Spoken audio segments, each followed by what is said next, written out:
Hi everyone, this is Susan Knowles with Stand for Truth Radio and a segment I do called Knowles on the News. Today is Wednesday, January the 27th, 2016. You may recall that late last year there was a story out of Illinois about a police officer who was being chased by three people, something like that. He had called in, radioed in, and said, I'm being chased by these people. I'm fearing for my safety and I need backup.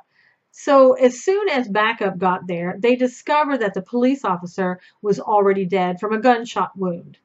And it was really a tragic story. And following that, stories came out about what a great dad he was, what a great husband he was. And I believe they had 5 children. And the community was talking about like everybody loved him and such a great loss this was to the community. Once the funeral was over, the investigators indicated that he had not been killed, but instead he had committed suicide. And the reason they gave for that is because he was stealing money from an organization that he was leading, and he felt that he was just about ready to be found out, so he killed himself. That was the report that they submitted.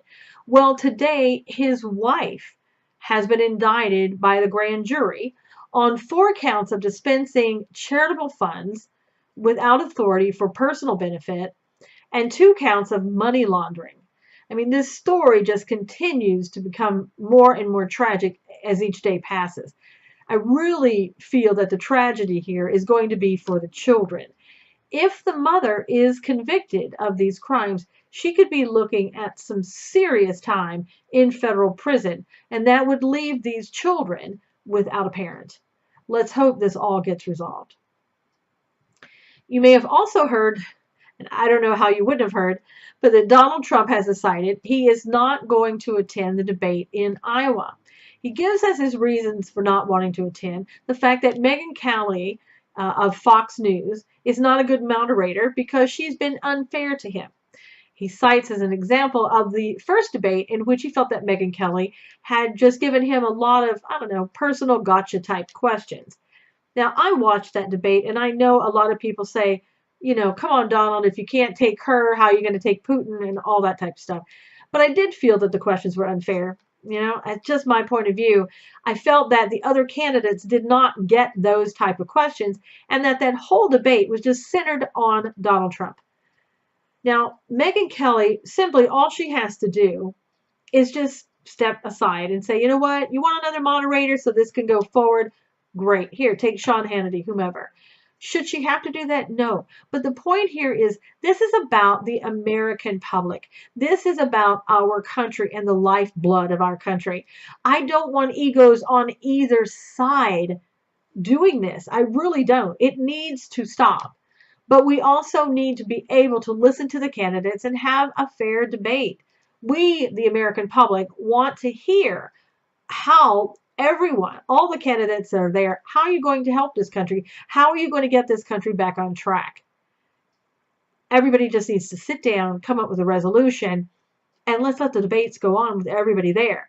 Now, if Donald Trump decides he's still not going to be there, it's not going to hurt him. Iowa's already decided one way or the other if they're going to elect or, vote for Donald Trump. It's just that simple, okay? So moving on. Allegations are coming out that the Wounded Warrior Project is not spending millions of dollars in ways that they should be spending it. What do I mean by that? Well, apparently, they're spending a lot of money lavishly on themselves. That's the allegations, on travel, dinners, and conferences. There's an example that cited that last year, I believe it was, they flew 500 employees to Colorado Springs for a meeting. And they were staying at a 5-star hotel. I can't even imagine the bill for that one. They were celebrating the fact that they had gone out and raised $225 million, and they had almost doubled their workforce. Great accomplishments.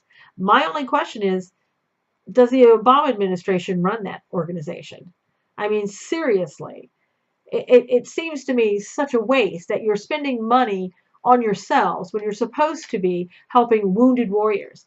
Take reasonably what you need in salaries and things like that, but we don't need you sending 500 of your employees to five-star hotels. I'm telling you, it sounds so much like Obama's vacations that I would think that somehow he had a hand in it, even though I'm sure he doesn't. We're also hearing out of Syria that approximately 177 hospitals have been destroyed because of the bombings that are going on, and 700 health workers have been killed. It's really a tragedy that this is happening, although we know in any type of war or anything like that, this is going to happen. And they're claiming that since Russia started bombing, there's been at least 29 hospitals destroyed. Again, tragic, but it is something that in a situation like this, you're going to see probably much more of. The Feds today decided that they are going to keep the interest rates right where they are, and the Dow closed down. And finally, we know that last night there was an arrest of many people made in Bern, Oregon at that wildlife refuge where the militia has been holed up since January the 2nd. Now, apparently last night there were cars going to a meeting with the militia in them, and they were armed, and the police pulled them over, and they were arresting people in the cars. I've heard rumors about one man in particular. His name was Lavoy Finicum, and 56 years old, and he was killed last night. He's one of the spokespeople that has been a lot of information on him, and it's really sad.